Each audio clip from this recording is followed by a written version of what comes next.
Ibrahim Mustafa is a highly sought-after figure in the world of public speaking, with over 30 books and years of experience as a coach, keynote speaker, and author. He has established a reputation for delivering dynamic and engaging presentations. This, combined with his work with prestigious organizations such as Astana Expo, World Economic Forum, and Google, has earned him a place among the most respected names in the industry.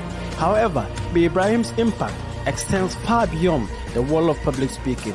He is also a philanthropist at heart, actively supporting numerous charitable projects and working tirelessly to make a positive impact in the world. Whether you're looking for an inspiring keynote speaker, a skilled public speaking coach, or an expert in the field, Ibrahim Mustafa is the perfect choice. Don't miss the opportunity to book him for your next event and discover the difference for yourself. With his expertise and passion for public speaking, Ibrahim is sure to make a lasting impact on your audience and make you a great speaker.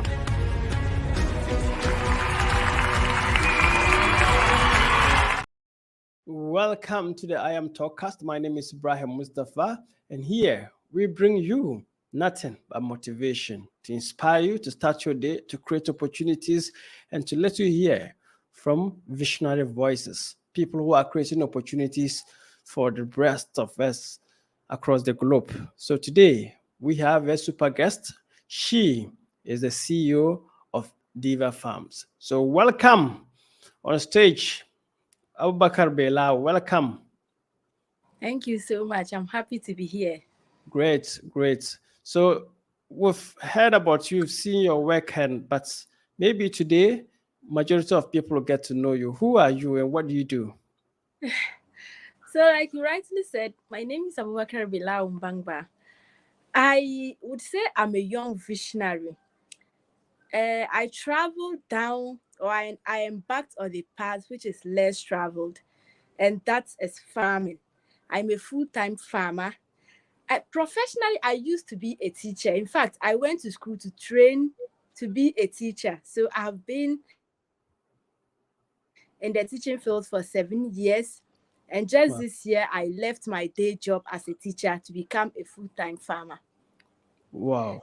So basically, that is it. I left my day job as a teacher and to become a full-time vegetable farmer.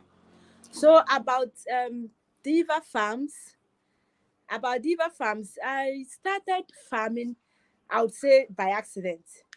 I am someone who practices healthy living. I consume vegetables a lot. In fact, 70% of my diet is greens. So I realized what I was buying on the market wasn't that quality of what I wanted. So I decided to start growing my own food. So this is how I went into farming, just growing my own food to feed. Great. So you are telling us that you left teaching. You've been a teacher for 7 good years, and now you are into farming. Is that profitable? Yes. Well, I would say it's profitable enough for me to quit my day job to make it my full-time job. It's profitable. If you plan well, it's profitable. Great. This is courageous. And I think that we all need to learn 1 or 2 things from you, because it's not easy to quit your job as a teacher. Not only any teacher that we know, like a people teacher like we used to be, but go through training college and get a job as a teacher. Yes. And so this is exemplary, because this is inspirational. So if you are listening to this, you can also start thinking about how you can quit. And let's talk about the road, like you said, less travel, because we don't see young people go into farming. Couple of the fact that you are a lady, but you've gone into farming and you are making a difference. So tell us, how do you feel being a lady, and how do you think we can all do that? So I would say personally, I always feel inspired and motivated. It has not been easy, of course. I always say, whatever you are doing in life, you have to put passion into it, or you have to be passionate about it. So I would say I went into farming by accident, but I found passion in it. I found passion in a very weird place, that is farming. Right. So I would say yes, passion keeps me going. It has not been easy. Especially as starting up in Ghana or in the northern region where we have limited resources. When I say resources, I'm talking of capital in terms of funding. Farming sometimes requires, especially the kind of farming we are practicing, like a modernized, innovative, climate smart, and technological way of farming. Right. Definitely requires some amount of funding, and this has been a challenging. But so far, we are trying our best, trying to make use of the little resources we have without procrastinating or giving excuses. Like I've always said, it just start now. Like no matter where you are, start now. So being a lady in farming, of course, the stereotyping too is still there. Some few people still have issues, accepting or agreeing that okay, you are a young lady. Like why farming? Like I've had some a couple of instances where people refused to buy from me because they realized the product was from my farm. Like, why am I a farmer? Even at a point, my own family, like my mom to be precise, she had issues with why I wanted to become a farmer because farming has been I don't know, like they've put in some gender this in a role around it. They Right. believe farming is for it's for men. And as a lady, like you have your place different else, not in the farms. So it has not been easy, but like I said, the passion keeps me going. And of course, I went into farming and later I realized I have been as a motivation. I serve as an inspiration to many young people because I get people reaching out to me on social media, expressing pride in me and joy in what I'm doing, and also keeps telling me how I've motivated them to also try something, on their own. So I think that alone is rewarding for me. Just realizing my work is impacting other young people to also pick up the baton to, outside farming, just explore other regions. And Great. me, like that energizes me. Yes. So and just getting young people reaching out to me and telling me how they are inspired and motivated alone is rewarding for me. Great. This is powerful. Changing the narrative, creating opportunities, using agriculture.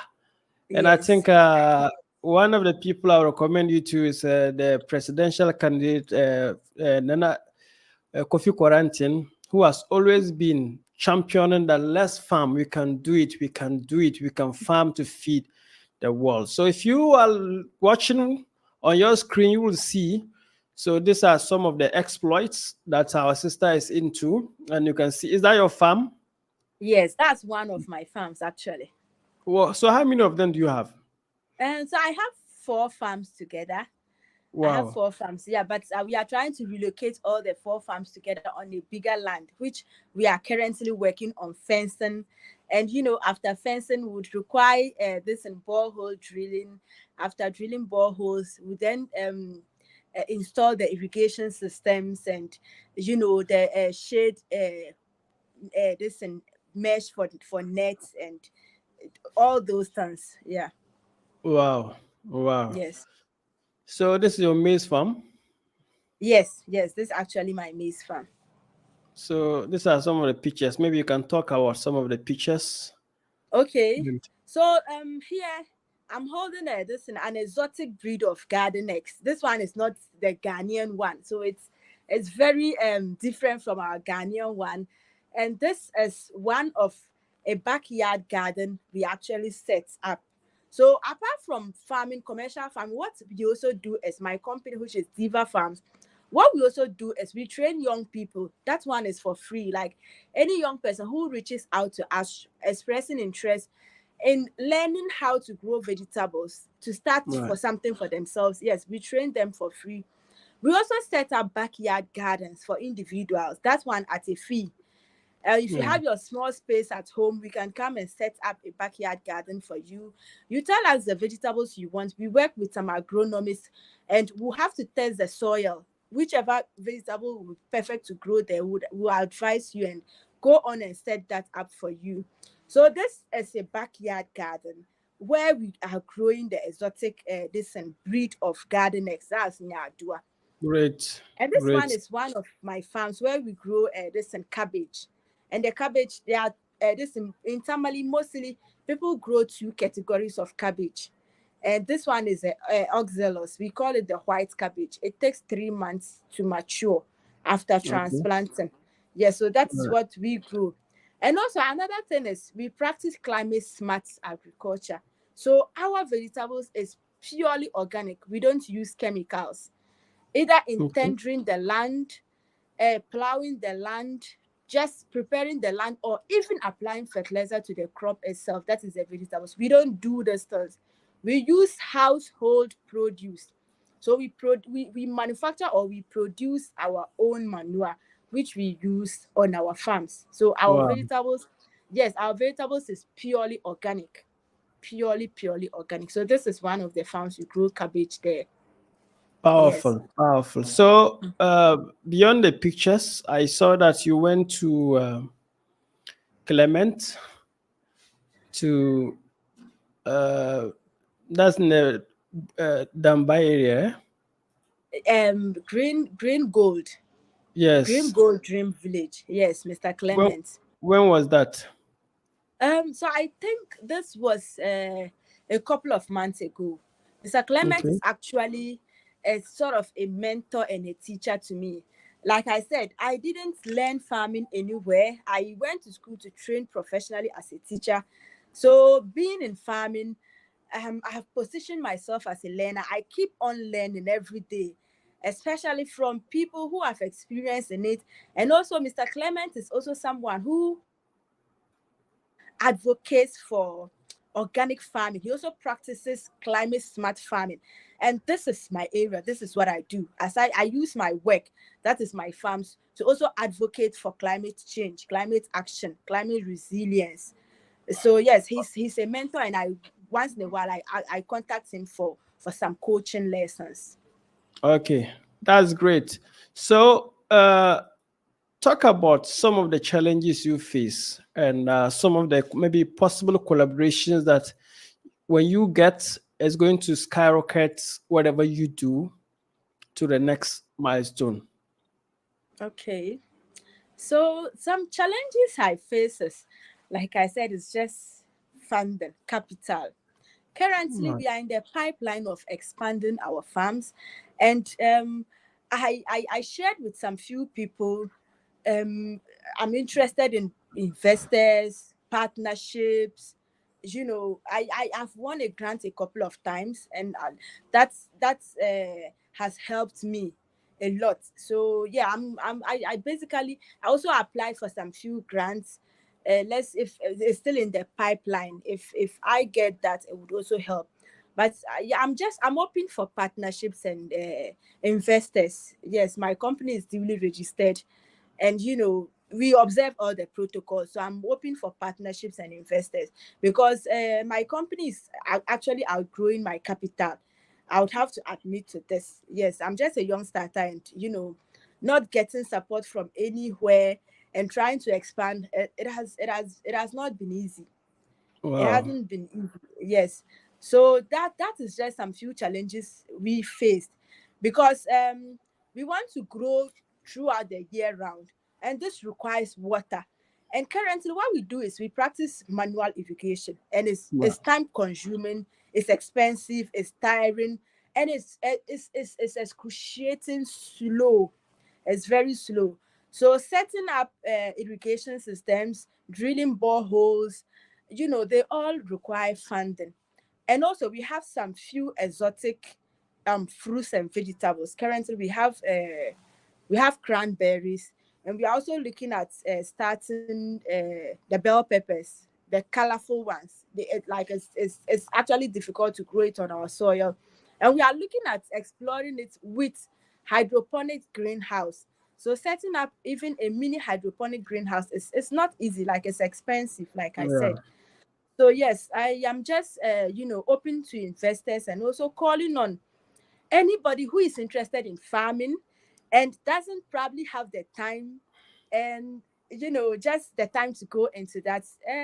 I think we can partner, like we are in it actively. You can bring on the capital and we'll take it from there. That's wonderful. That's wonderful. So I want you to share. Is that like in your years that you've started farming and all that you do? Has there been a point in your life that you feel like that was your lowest moment? Yes, definitely.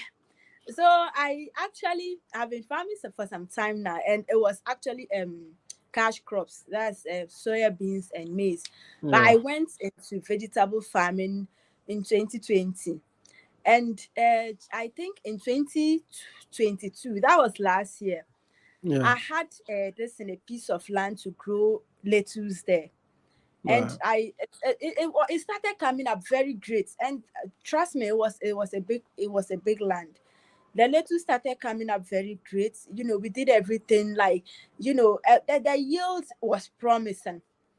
Only for us to just 3 days visit, went back to the farm, and the entire lettuce just, it looks as if it vanished into the thin air. And what what happened? caused this? It was Yeah. snails. So, like I said, I went into farming. I didn't know anything. I actually saw the snails in the farm. I practice organic farming, so of course I don't kill these animals like these little creatures. I don't kill. I saw the snails there, but they were lovely. I just I thought, oh, they are just there, like that's where their habitats, and like they are part of that ecosystem there. But Yeah. little did I know that it actually feed on lettuce. It was after it destroyed the entire field of lettuce that I learned this. I learned this, that is what it like. It enjoys lettuce, and in fact, it can consume many acres of this and lettuce. So my back, and I carried. So that was actually my lowest. That was the first time I actually experienced a major loss in farming, and it hit me hard. It hit me hard. Wow. Yes. But you came back stronger. Yeah, definitely. You can Yes, trust me on that's that. good. Yes. Great. So we are listening to, and if you are watching or listening, this is IMTalkcast. You can watch or listen to this on IM Radio, LinkedIn Live. You can also watch this on YouTube Live. You can also stream this live on Facebook, and also it's going to go consecutively on TikTok, and also Apple Podcasts, uh, Amazon Music, Google Podcasts, and all the Spotify and all the podcast platforms. So just type in I am Talkcast on Google, and you are going to see all the videos that we have. And if you also want to be part of this, if you want to also partner, you can let us know. Our partners are Magas Homes and also I am Store. We are listening to the inspiration from Belawu, and she has transformed and moved from teaching, professional teaching, to farming. And she's now the CEO of Diva Farms. And we are having an exclusive interview with her to get to know her, to get to understand her. And if you also want to be part of whatever she's doing and you love her story, later on the show, I will be disclosing where you can get in contact with Diva Farms, where you can reach out to them, and you can take that partnership to the next level. Believe you me, if you also want to visit her and see all the things that they are doing to be part, if you are from Europe, if you are from US, if you are from Canada, any part of the world, you can come and have the experience of working or volunteering even with them. I believe in you, and let's make this happen. So back to the stories. You've done this, you've gone. Have you had any regrets that, okay, maybe before you transition from teaching to this society? I know, like you say, your mother will be on you. People will be like, what are you doing? Why don't you do it full time and part time? Do you have any regrets? Um, Regrets? No. Actually, I don't have any regrets. I've always said, leaving the teaching field or leaving the Ghana Education Service doesn't mean I'm no longer a teacher. I think I would be a teacher for the rest of my life. But I just felt like the four corners of the classroom was limiting me.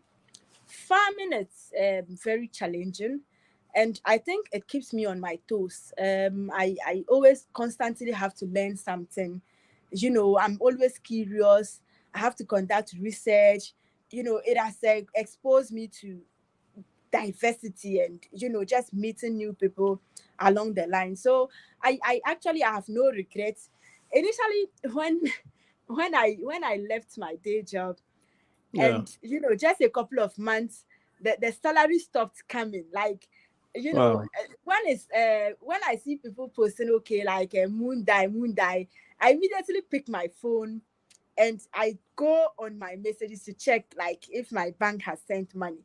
And then I realized, okay, I'm no longer on salary. Like, I don't have anything. Nobody's going to send me money. Like, so that's one thing about salary work. The salary keeps coming. Like, it's like every month, it's something that is constant. Like, you are very sure of it. It's going to come, whatever you do, or no matter what, it's going to come.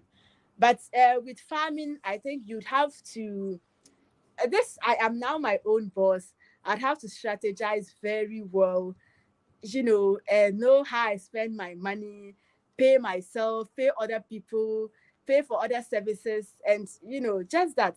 But alhamdulillah, I haven't regretted anything, and I would say it's amazing. If I get the opportunity again to choose, or if I had known, I would have chosen this a very long time ago. So I have no regrets, honestly. I have no Wow. regrets. Great. And I Yes. love I love this picture. Did you see that? Yes. It's an action picture. Is that one of your farms? No, this actually I visited some farms too. So what I also do is we go around, myself and a couple of young people. We go around talking to other farmers. Like I said, I am a climate change activist. So we go Wow. around talking to other farmers, trying to educate them on sustainable ways of farming, like how to, adapt climate smart farming. Because people are still doing so much, like apart from the expenses, it's just it kills the soil, it destroys our health. So yeah, we are also this and climate change active, and we visit people's farms to talk to them and educate them on why they should adapt climate change farming. Right. So Yeah. this was Dreamville, eh? Yes, this was Dream Village. Dream. That's my mentor, Mr. Clement. Mr. Clement's actually doing very well. I honestly, I aspire to be like him, or to be more than him. He's doing very well, and this is one of his greenhouse. Yeah. Yes, here he grows sweet potatoes inside sacks. So I also have something small like this at home. I had just started it, and I got the inspiration from him. So also we have vegetables in cans, like making good use of recycling materials. Yeah. Yes, so we also have that. So, but it's just something I've started, and so these are some few women also working on the potato field. They Okay. were actually harvesting the sweet potatoes, and here we use the sweet potatoes as a cover crop. Sweet potatoes, it feeds and nourishes the soil, and also protects the actual crop you are growing on the field. And aside that, it's not difficult to grow it when you just pick this in a one this in stream of it, or a part of the branch. You bury it in the soil. That is it. Just move away. The next time you come back, there will be sweet potatoes in the soil. It's that easy. Wow. So we use it as cover crops as well. Great. So Yes. it's like now you know even the farming more than the teaching. And I like that the fact that you are researching, you are learning Yeah. different ways, different methods and stuff. Generally, let's go to policy. What do you think government can do to help young farmers? What do you think they can actually do to make sure that you go into farming like this, you make it sustainably, and you keep on moving? Um. Okay. I would say, even though I know very well that they might say something like that is already in existence, like having a special this and funding or grant to encourage people or motivate people who are either delving into farming or already into farming. But Yeah. it's difficult to access things like that. It's extremely difficult. You know, Ghana, we so much believe in protocols, or you have to know someone. That red tapeism, like you'd have to pass through this, know this person before this would happen. When I wanted to actually expand my farming, I contacted some few people, like few people who are in the governance. Like, I don't want to say politicians, but people I thought could help me. Even if they couldn't help me with the funding, but I believe like they could, give me that exposure. Sometimes there are some machinery, some tools, which is actually state owned, and I believe like these things should be made available for young people like myself, even if they can't give us the funding or any sort of grant, at least like machinery or anything to help. Like maybe like the way I'm just talking about drilling boreholes. I know probably the government have something like that, drilling free boreholes for people in other sectors. I am a farmer. Like there should be a platform where I can actually go and solicit for something like that. Even if you Yeah. give me, at least come and do this for me on my farm. Set up this for me. Set up this for me. So I think government can actually do better by putting in policies. And also, even after putting the policies, people who are going to spearhead those policies shouldn't make it politically based, because if they make it that way, at the end of the day, you would need to pass through certain channel or procedures to be able to enjoy that. But if it's just okay, like as a young Ghanaian who is trying so hard, like to make a living, to contribute, and what I'm doing, like, or what we are doing, we are contributing globally to food insecurity. So I think we need all the support. So government should put in policies which can actually help us, where we can apply for grants, even if not grant, at least maybe like interest-free loans, where farmers can access this kind of money to help them. And maybe like the payment would be flexible, probably after harvesting, after sales, after this, and the payment should just be made flexible, if not grants. But yeah, Great. government should put in something like that. Yes. Put in strategies. That's the voices of visionaries. And she is a farmer, CEO of Diva Farms. So this program is currently being supported a little by I Am Store, as where you can get these gifts for your kids. So don't just be rich or rich auntie or rich uncle and deceive the children this Christmas. Get them a gift, real gifts. Don't tell them you are coming, you are coming, you are coming. Now they'll forget. No, get them real gifts. This is a LCD writing tablet. If they are taking your phone, your kids are taking your phone, make sure that you take the phone from them and give them something to hold on to. We are also being supported by Magas luxury homes and apartments in Ghana. So if you want to build, if you want to buy, if you want to lease, if you want to get lands and all those stuff, Magas Homes can help you with that. So this is the IMTalkcast, and you can also be part of it. So reach out to us, just DM me or DM any part member of our team, and you can also support us to reach out to more people so that we can market all these visionary voices across the globe so that the whole world will hear about them. Very soon we'll go on TV. This is going to go on TV, but we are on different, more than 10 platforms that this is going to be shared to. So be part of us. Let's build the story together. I believe in you and I believe in the power of your dreams. Let's give hope to the voiceless and let people know that it's possible, that whatever small business that you want to start, small idea that you want to start it. But let's come back to the studio. I've seen a lot of teachers who have ideas. I've seen a lot of civil servants, nurses, doctors. They have different ideas, but they are afraid. Fear. Afraid to step out. Afraid that the monthly salary will not come. And afraid to say that, okay, when I pension, what do you have to tell them? Because I know that you were in that shoe and you weigh the options, and now boom, you are into it full time. Yeah. So, like you said, people are afraid. And if you are holding on to that, I don't think you'd ever move on.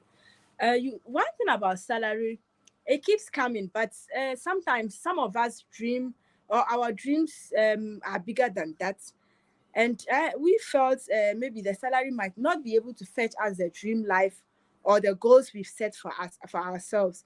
So I would say to people who actually want to do something for themselves, stop procrastinating and stop waiting to be ready. You will never be ready. That is the irony of life. That is, you know, one thing about life. You never be ready. As we keep on sleeping and waking up, the responsibilities keep coming. So if you say, okay, I'll have to save this amount of money, I have to be ready, I have to do this, achieve this, you will never start. So what I have to tell them is just start wherever you are. Make use of the little resources you have. Like I said, when I was starting farming, it was just my house, like my home backyard. That was where I started farming. And now I have 4 farms together with that. And currently we got our own land. The land I said we are going to expand on, we are not leasing it or renting on it. Bought it by myself from farming. So I would say just start. Even if the road is not clear, start. When you start, the road will start getting clear for you. And Right. basically just stop procrastinating. And also apart from that, I I want to mention this. I just got back from Dubai to participate in COP28 climate change conference. And Wow. has been an eye opening. Like it has been a life changing experience for me.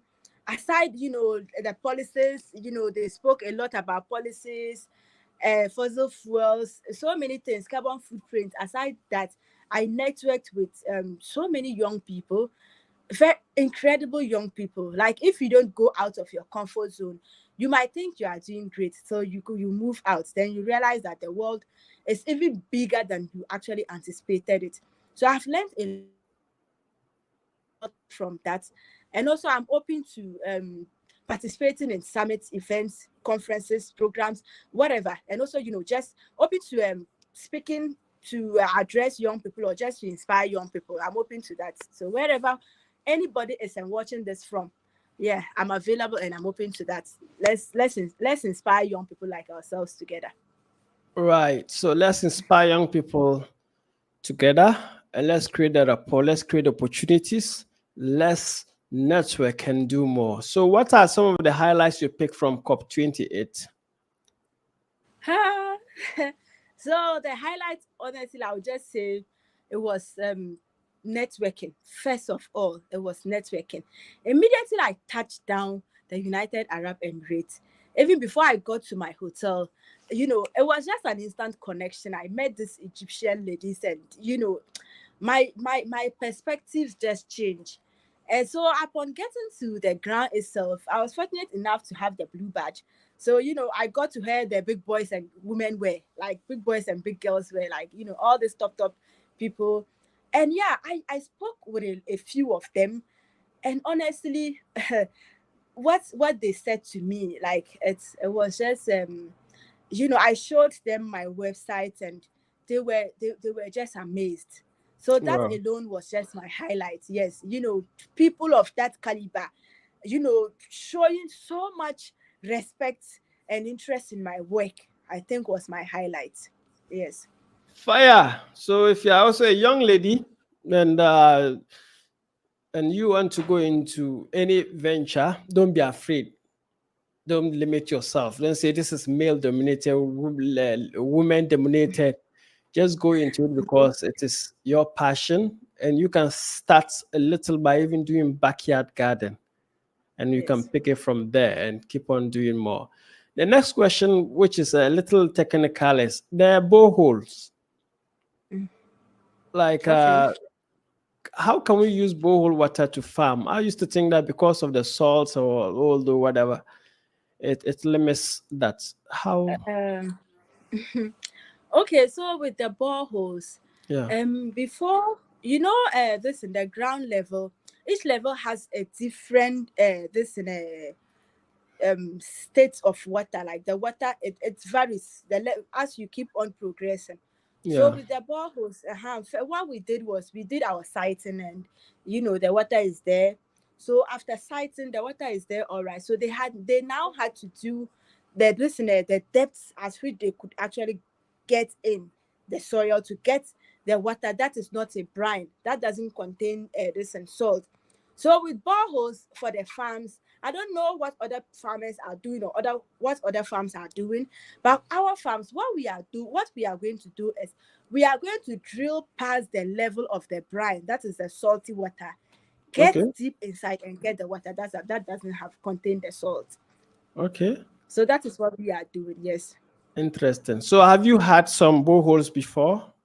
At where your farms are? Currently, no. Where the farms are, like I said, we are practicing manual irrigation, so we don't have boreholes there. We just Okay. have this water reservoirs where we fetch the water in watering cans and do it. But it is these new farms that we are going to do the boreholes, and we've done the siting already. Now, what we are waiting for is just funding. It's just funding because we've done the siting. We are currently fencing the land, and it's a big land, and fencing is not also easy.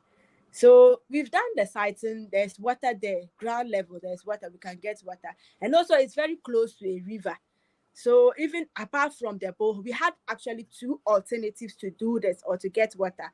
Aside the boreholes, we also had the alternative of actually digging and installing pipes direct from the farm to the river. The farm is not actually far from the river, so Okay. we also have that alternative. But what we are thinking of is when we are using that mechanism, Yeah. now climate change has affected our weather, and most of the rivers are drying up. So if we are using that kind of mechanism and the river dries up, it means we won't get water again. But Right. with the boreholes, the water is assured that we can always get constant water supply. So yeah, we have water there. We are just waiting for funding to get funding to actually commence with drilling the boreholes.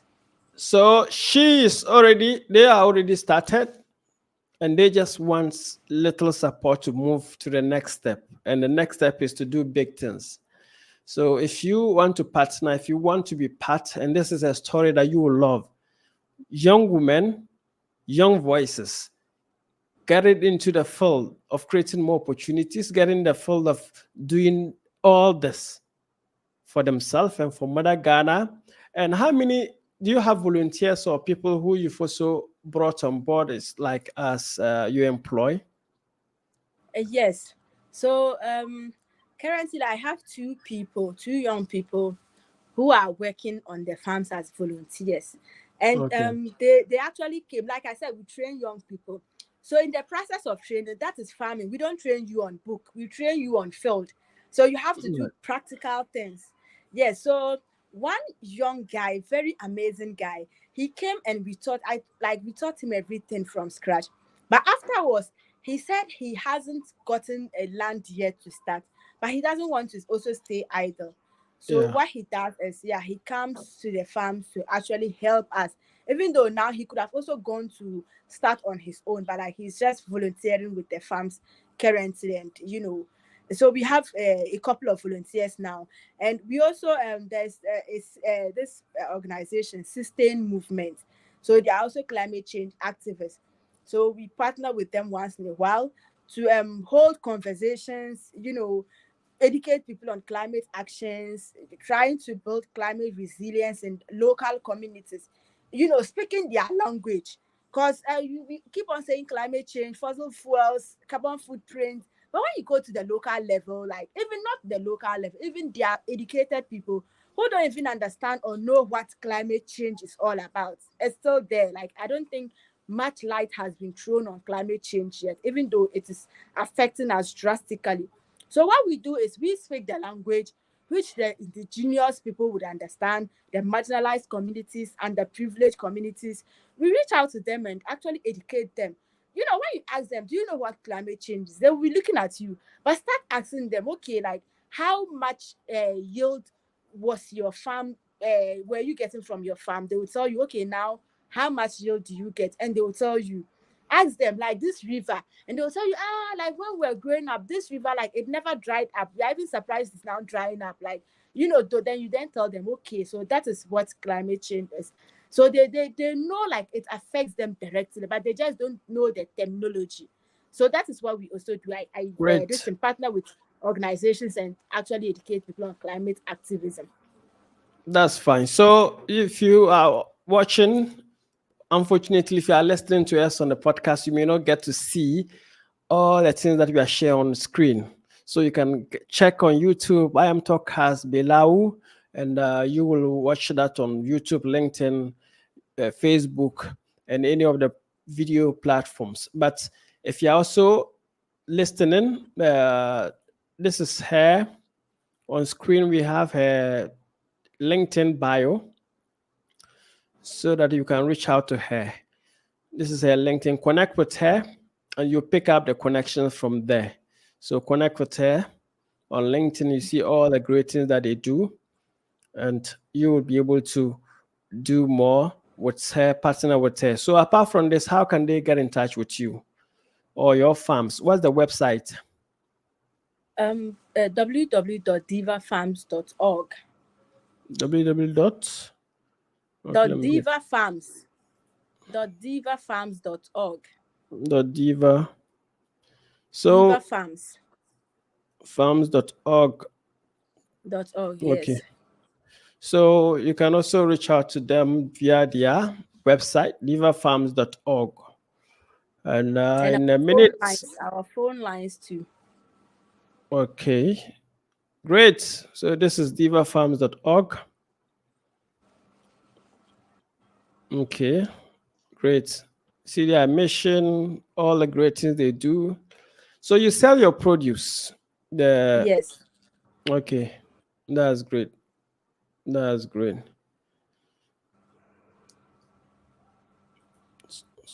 So maybe you can keep so what's the phone numbers are also here, right? Yes, but I could also just mention the phone number. Okay. You could go ahead and do that.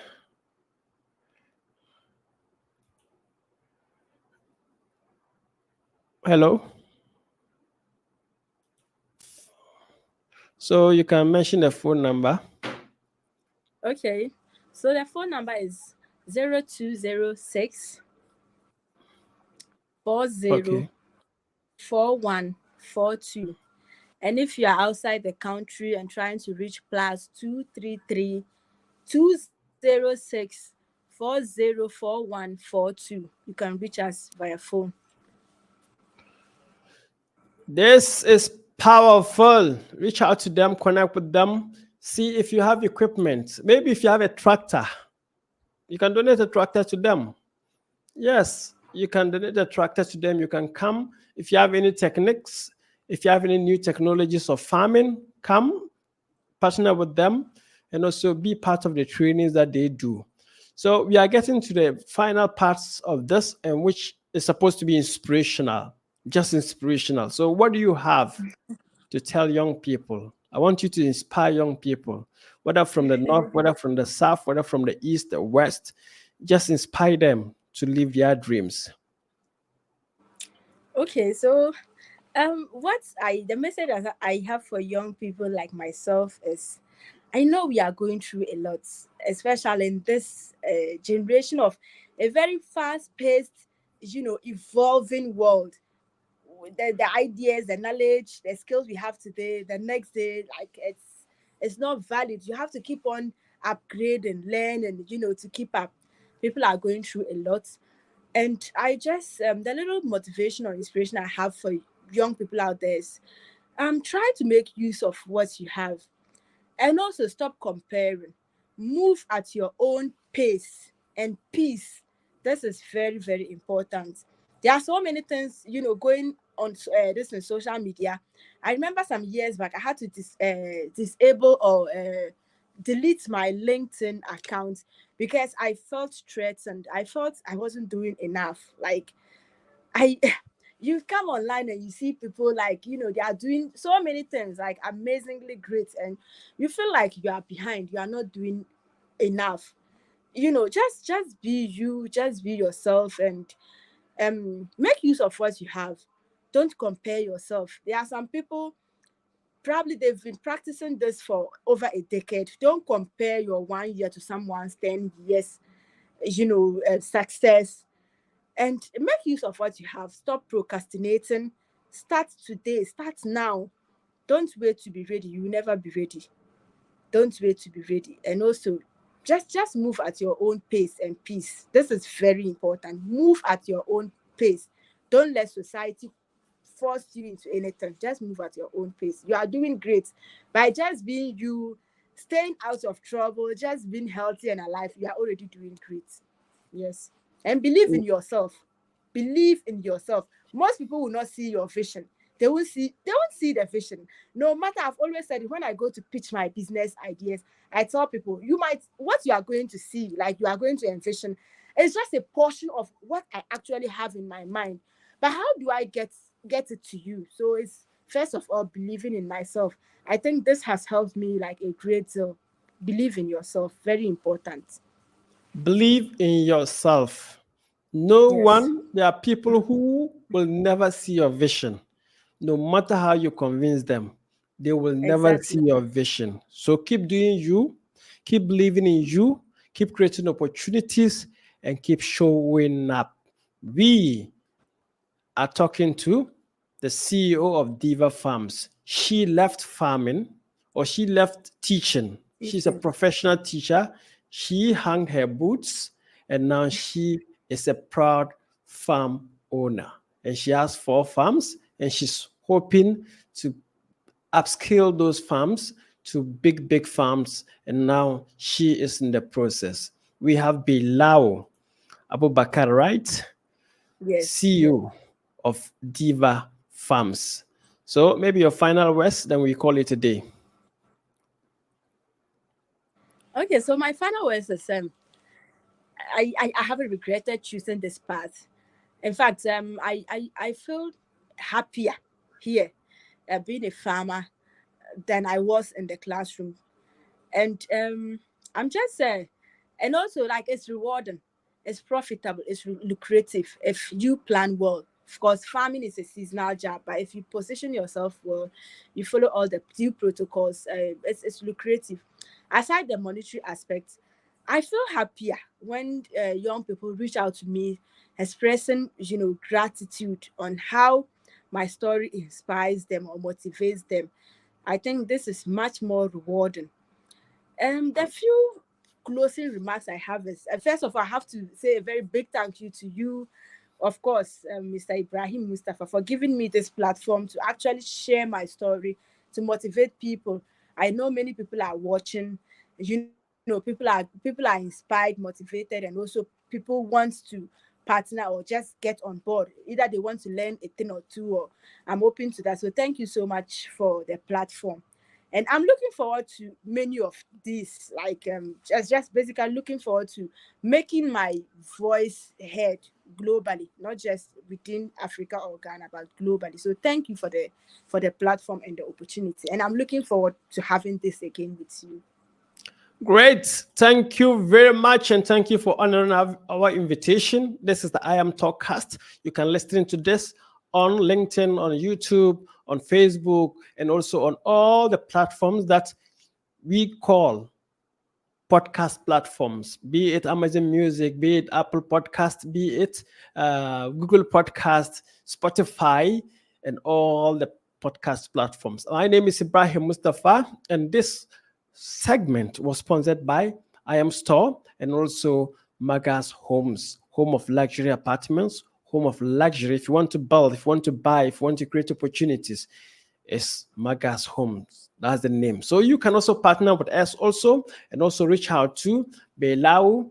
Just contact them directly. And you'll be able to, if you want to give them a tractor, if you want to invite them to your country, if you want to invite them to your city, if you want her to speak on your platform just to inspire people, invite her so that she can be part of that. Thank you very much for listening. Thank you very much for watching, and see you soon for the next episode.